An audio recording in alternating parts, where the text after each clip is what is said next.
But when you come from a family that has a poverty mindset, it passes down from generation to generation. And that's why nobody has life insurance. That's why nobody has purchased their first home, right? Or any of those things. They're used to just living, whatever their means are, or whatever their mother did, or whatever their family Yeah. did. It's almost that mindset like, hey, our family has never had money, or no one in our family owns businesses, or things like that. Are you complacent and okay with that? Or are you willing to change that and be the first person to do it, and then show people and teach other people how to do it? When you can't predict the future, you just prepare for it.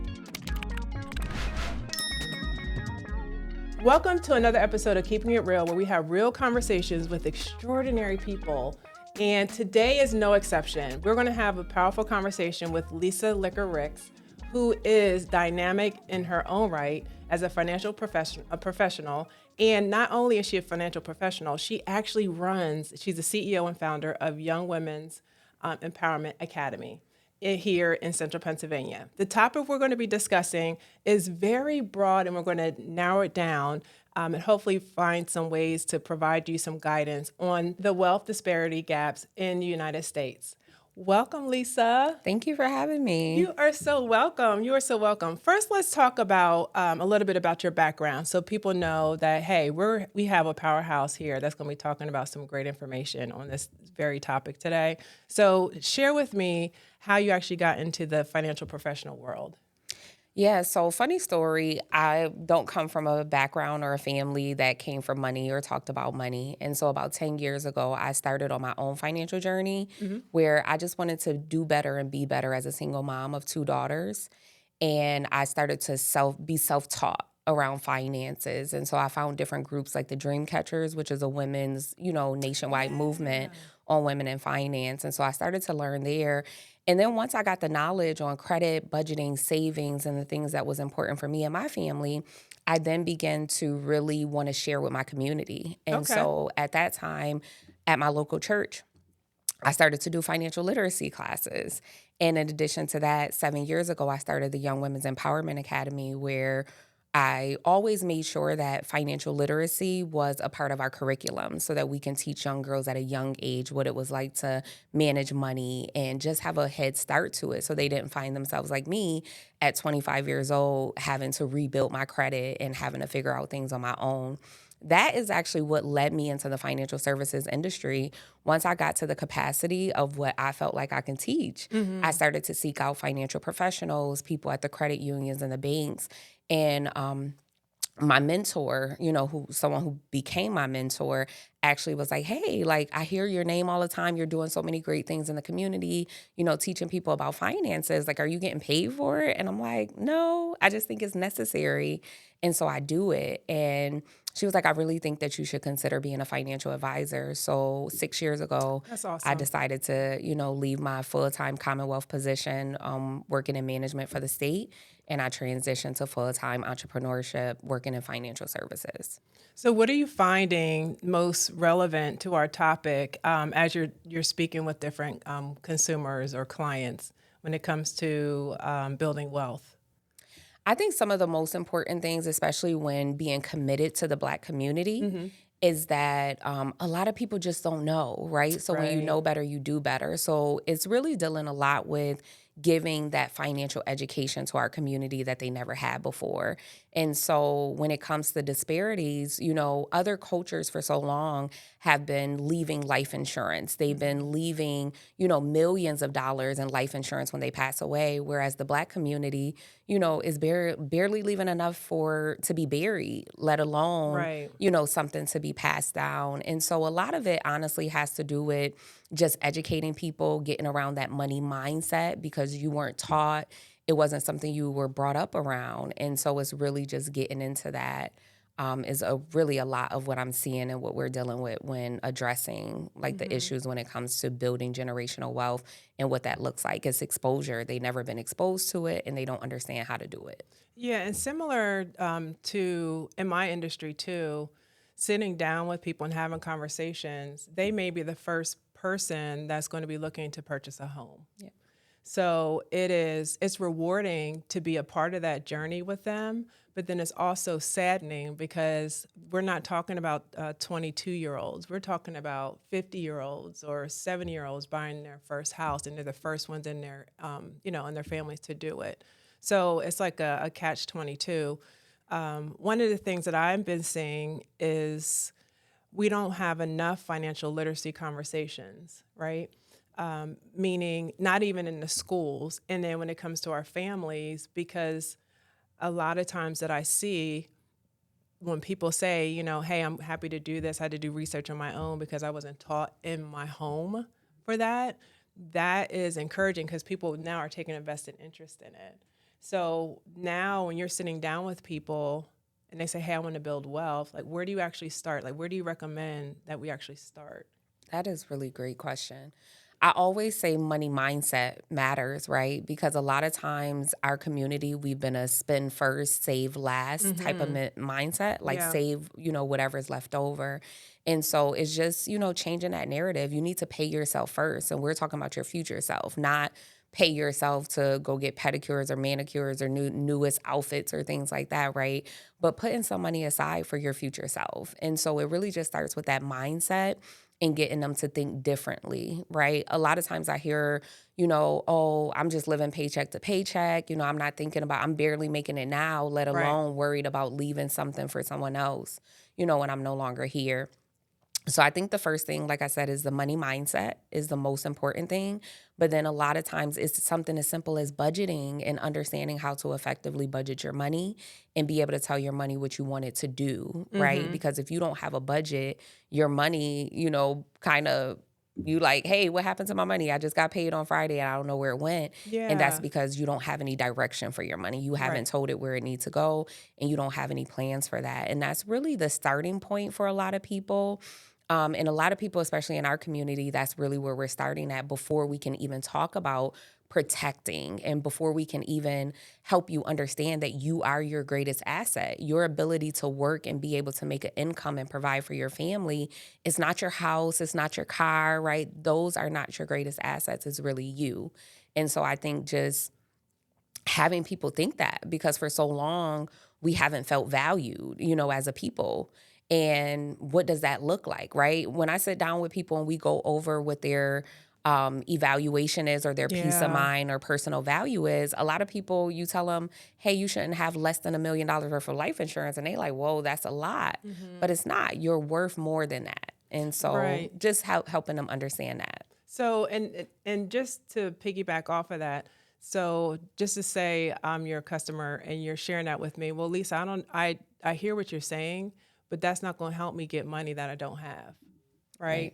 right? I'm only saying that because I hear it too. Like, okay, I hear what you're saying, but that's not going to help me get money where where I don't have it.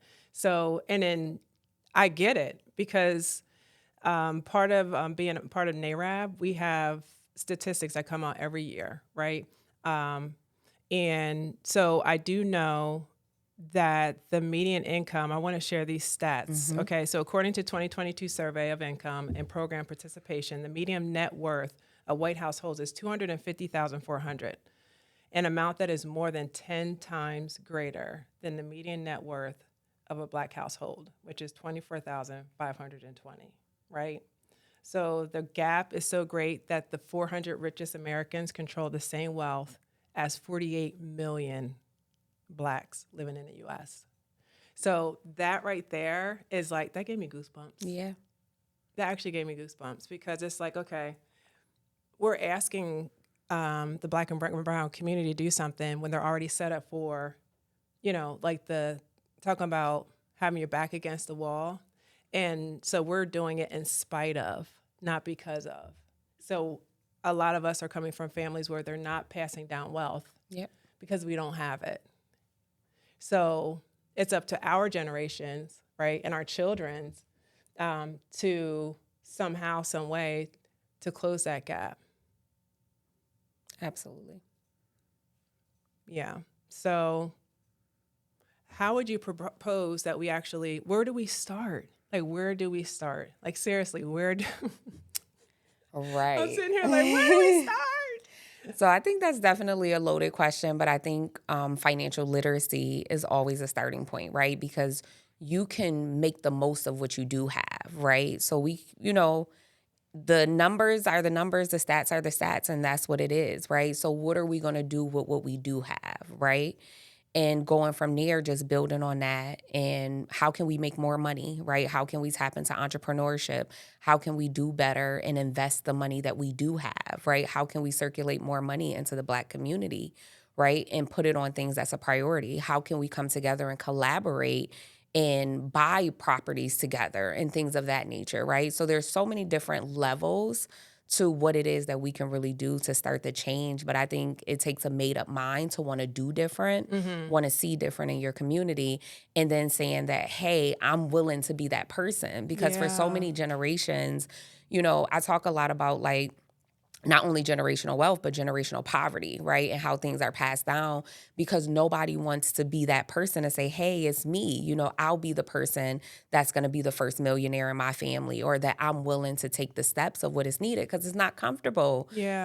Anytime that you're a trailblazer in anything, right? It's not comfortable. There's no blueprint for you. Right. And so I think it takes a made up mind to say, hey, I'm willing to do that. I'm willing to be that. How can we open up and have these conversations? How can we create safe spaces to be able to do that? And how can we trust one another enough to come together and build that together? Right. So what was that? The poverty? You said Generational wealth or generational poverty? generational poverty. Can Yeah. you please define that? Go a little deeper on that. Oh, yeah. So generational poverty just means like literally the mind, it starts with the mindset.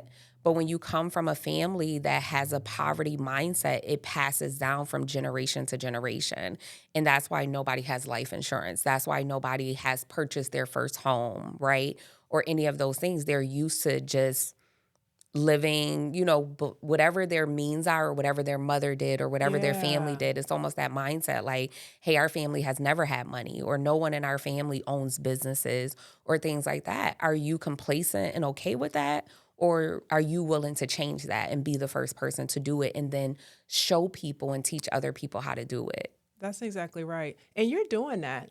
You are doing that. You Thank do you. have your classes, and you're taking these young women. If we can go there for a little Oh, bit yeah. with your young women empowerment academy. What exactly are you doing for them to make sure that you're setting them up for success? Because I see it. I'm watching you on social media. I'm rooting you on behind the scenes because I think you're doing a dynamic job with it. So, what are some of the things that you're doing with them to make sure that they are part of the solution and not the problem? Absolutely. So I've always had like a solution-based, proactive type of mindset. And so our goal was always to teach them, like I said, money management skills at a young age. Mm-hmm. So we do hands-on workshops where they get the ability to be able to do that. We also do like a real life like financial situation is called Life Happens, right? And making your money work for you, where we actually take the girls through a real life simulation. We give them careers, we give them families, they have responsibilities, Oh, and they wow. literally have to go through each of these stations Yeah. to pick out a house. Are you going to buy a house or are you going to rent, right? What type of car can you afford, right? Do you understand that you need to put away money in your 401k and understanding compound interest, right? Mm-hmm. Letting them know, like, hey, these are things that you can do even on a small scale while you're young, but the major impact that it's going to have rather than you waiting until you're 35, 40 to start thinking about retirement. So we actually do a lot of hands-on workshops with the girls. In addition to that, one of our key pillars for the Young Women's Empowerment Academy is entrepreneurship.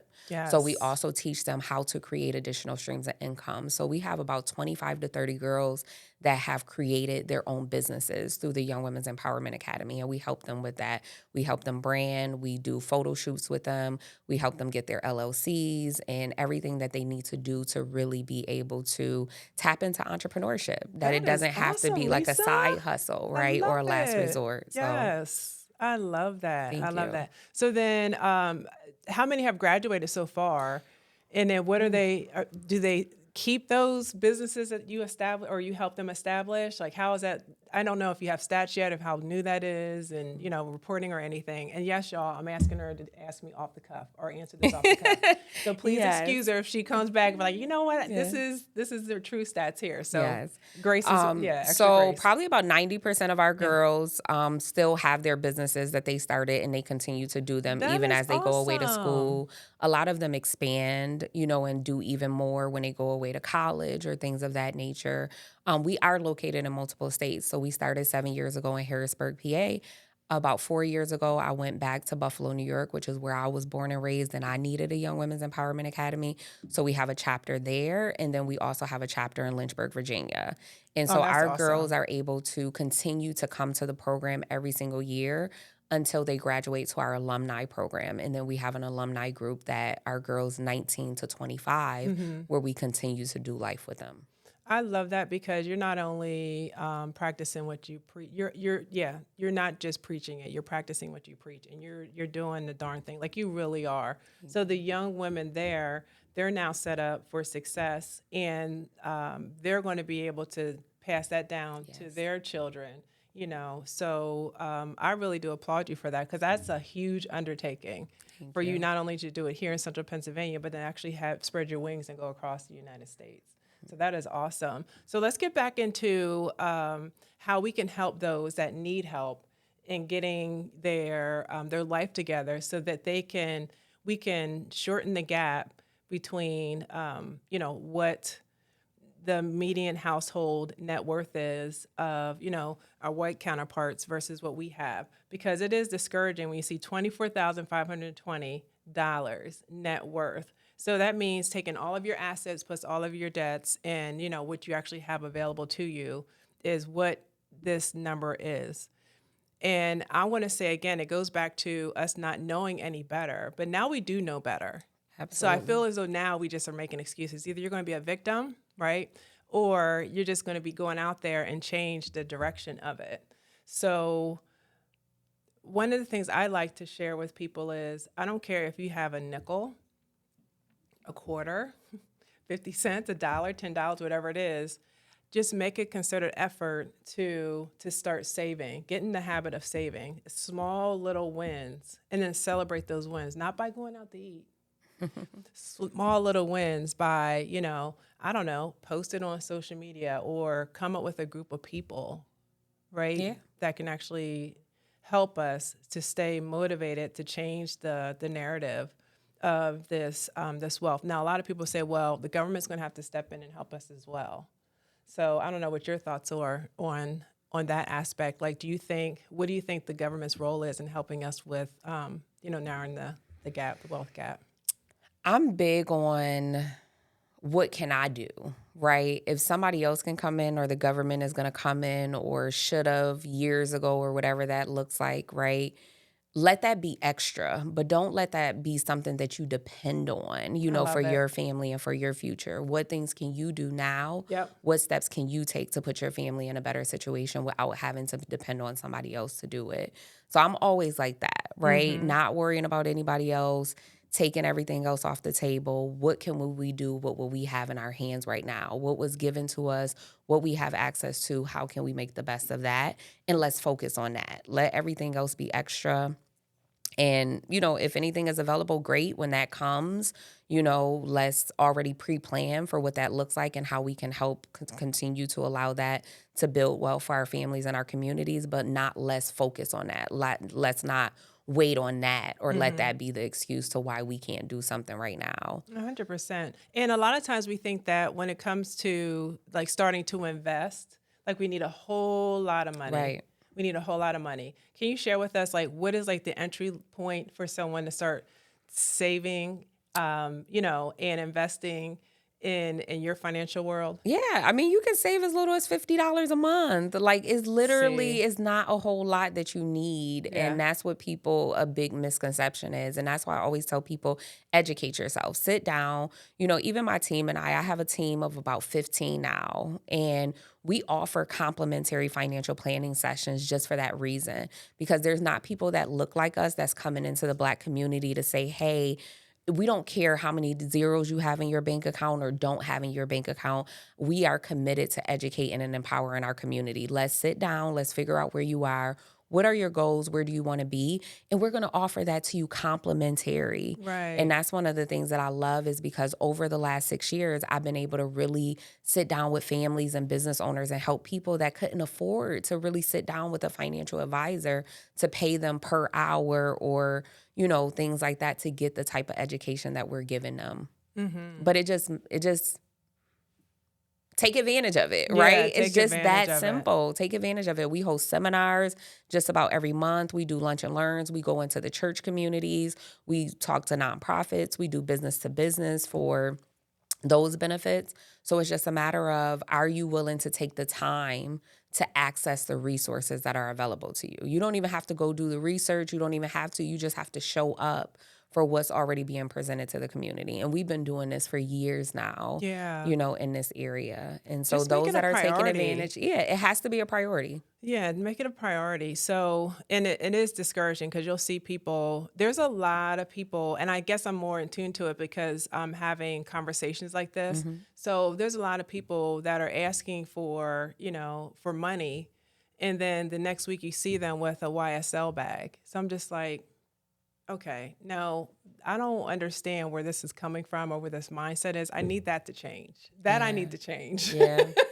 I It's need the to change right priorities. away. It's Yeah. the So your priorities priorities. need to definitely need to change. So then when it comes to we got the money, they started investing, right? They started saving. Where would you recommend someone to start with building their wealth? They're investing in their little whatever you have, like whether it's life insurance, depending on the type of life insurance. So we got that established, right? Mm-hmm. So what would be the next best thing that you would recommend for them to do if they're looking to truly grow their wealth? Right. So that's a good question. And people oftentimes ask that. I think people have a misunderstanding about financial, planning and things like that. It's really not a one size fit all or one type of thing. So you always want to start by protecting what you already have. So we kind of talked about that with the life insurance, Mm-hmm. even disability insurance, protect your paycheck. Like what happens if you become sick or injured, right? Because the thing about it is if we just jump right into investing and let's say we're putting away $500 a month, Yeah. but then you become sick or injured, how are you going to continue that plan if you don't have any disability insurance or something in place to make sure that you still have income coming into the household, right? So Mm-hmm. that plan fails right away. So you always want to protect what you already have, make sure the foundation is solid. Make sure you have a emergency savings account that you start there because the last thing that you want to do, start investing in the stock market and then you have an emergency and now you have to pull that money out and maybe the market is down or something like that, right? But once you have the basis done and then you want to start investing and you're in a position to invest, the best thing to do is really do an investor profile. Mm-hmm. When you do an investor profile, we'll be able to assess your risk tolerance. Are you a Right. safe, moderate, or aggressive investor? And then based on that, we can decide, does it make sense to, look at like a Roth IRA? Does it make sense to maximize your 401k at your job, Mm-hmm. especially if they're matching? A Yeah. lot of people aren't even doing that. That's literally rule number one of finances is take the free money. People are not maximizing their 401ks through their employers. So they're like, oh, my Mm. company matches me 6%, but I'm only putting 3 in. No, you need to max that out because that's free money But Lisa, that I you'll need be able my to take for money. I need retirement. my That money. 3% you're not even going to miss. It's pre-tax money. You won't even know the difference, right? Yeah. So it kind of starts there and then just educating people, don't put all of your eggs in one basket, right? So you have your 401k through your employer, but what after-tax buckets of money, do you have available? What buffer assets do you have available, right? So I think it's just like we do holistic financial planning and that's what I love about what we're able to do Meaning, because meaning that we're able to focus on the whole person. So okay.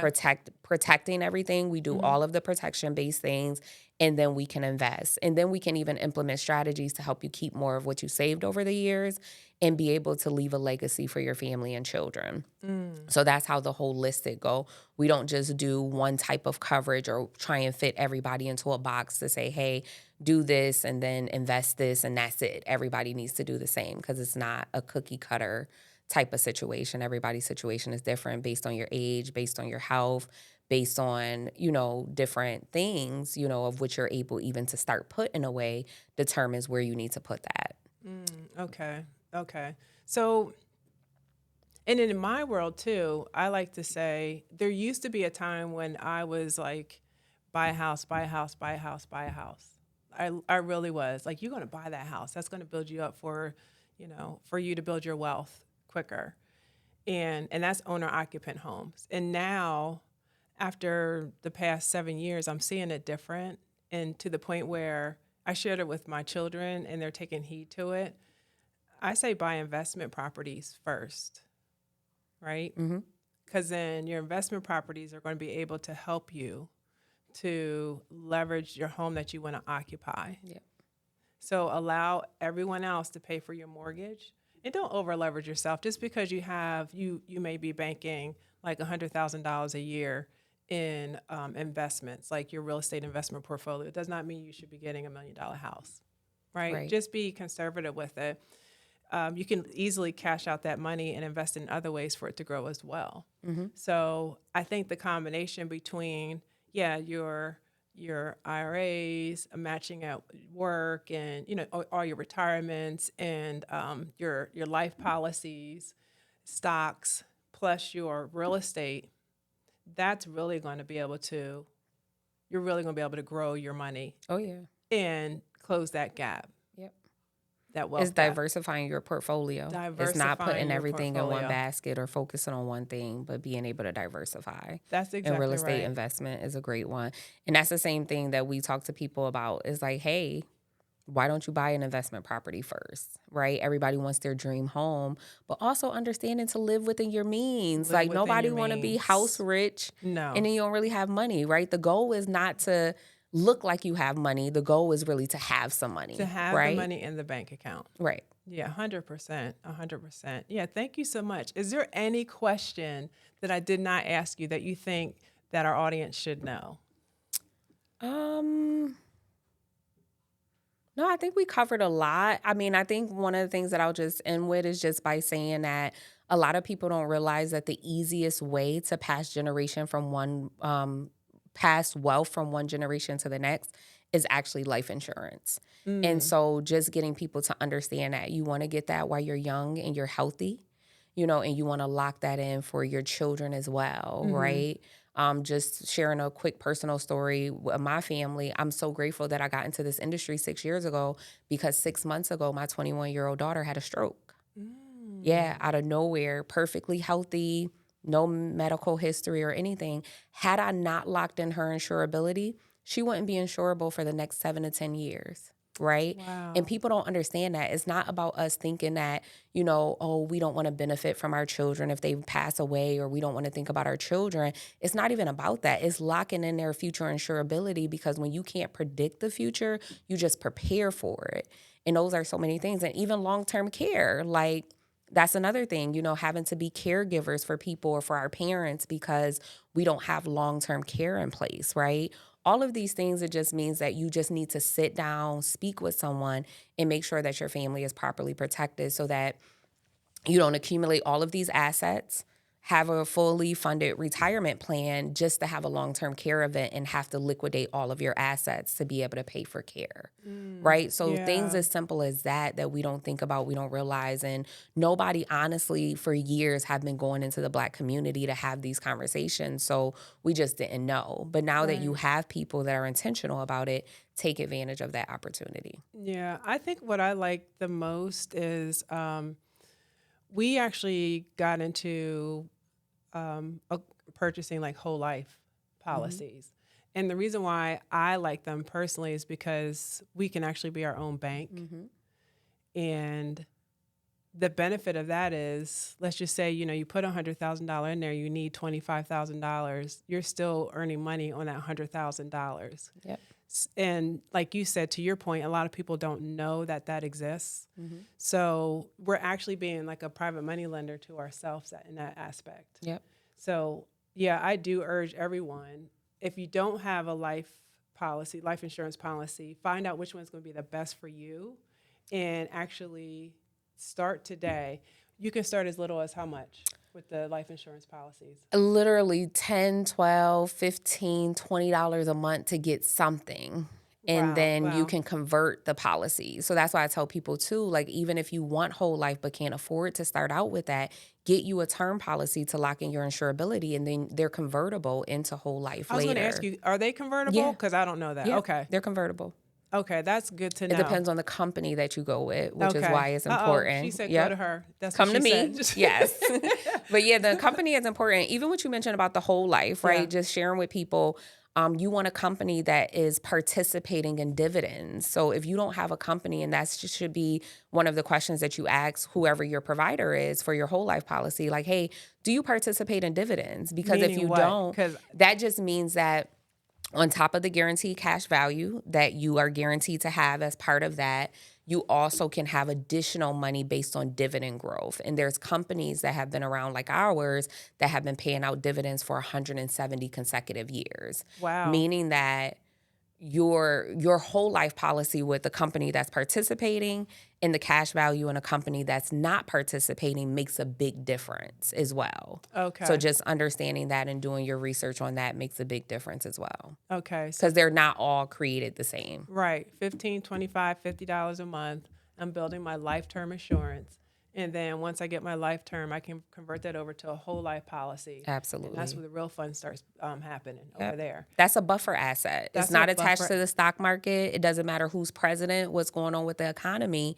You become your own bank, and you don't have to go ask for permission. It doesn't matter what your credit score is, to be able to get a loan or anything like that. You borrow from yourself and you pay yourself back, and then you're able to get money later in the future.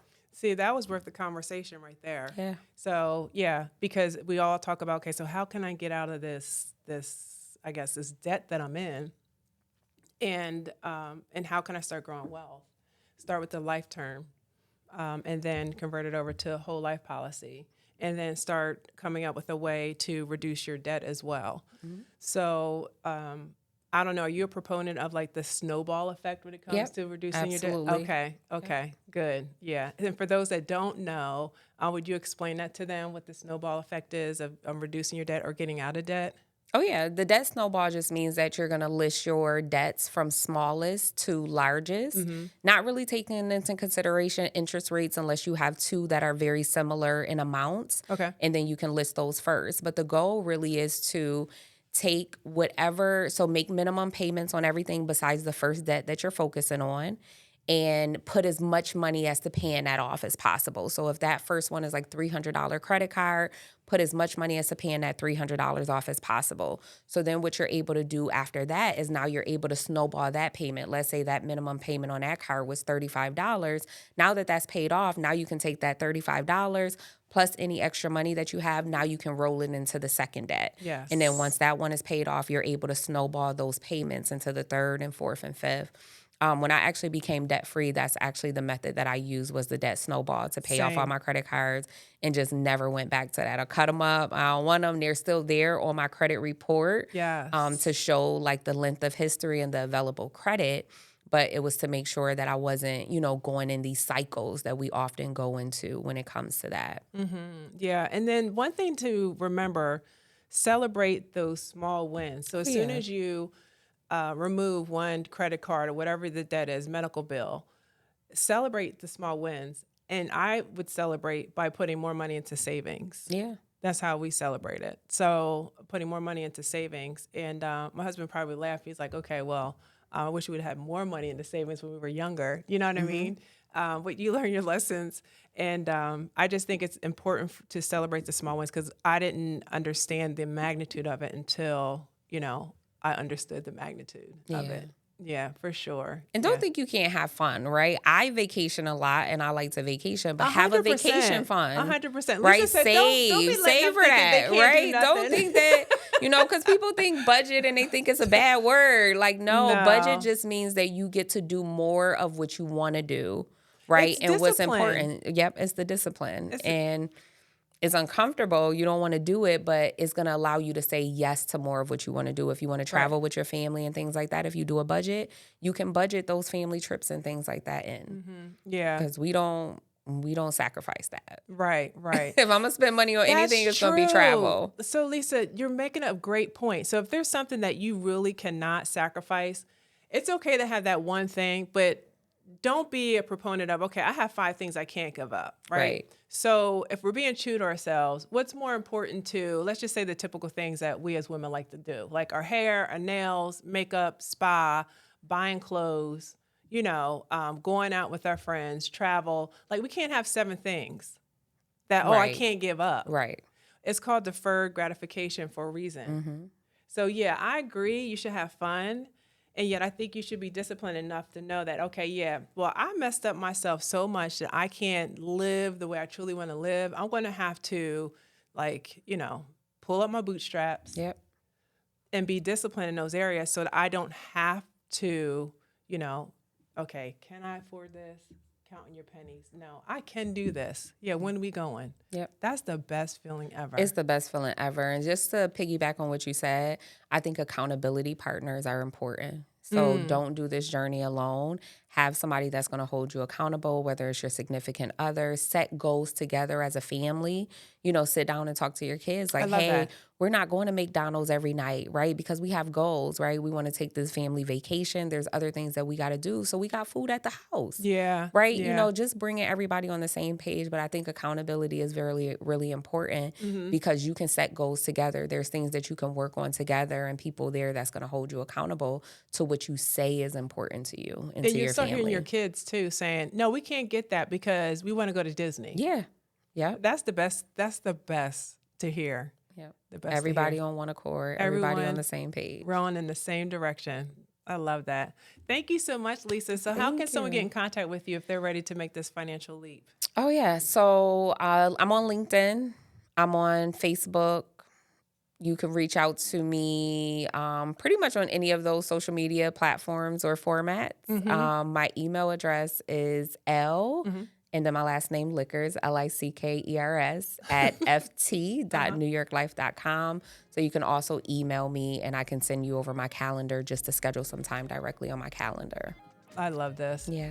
I enjoyed this episode. Thank and you. guess what? If y'all enjoyed it, please let us know by subscribing and also engaging with us. Have you seen our platform? People are engaging with us on YouTube. We also have it on iHeartRadio, Spotify, and Apple Podcasts as well. Thank you so much. And until next time, y'all, see ya.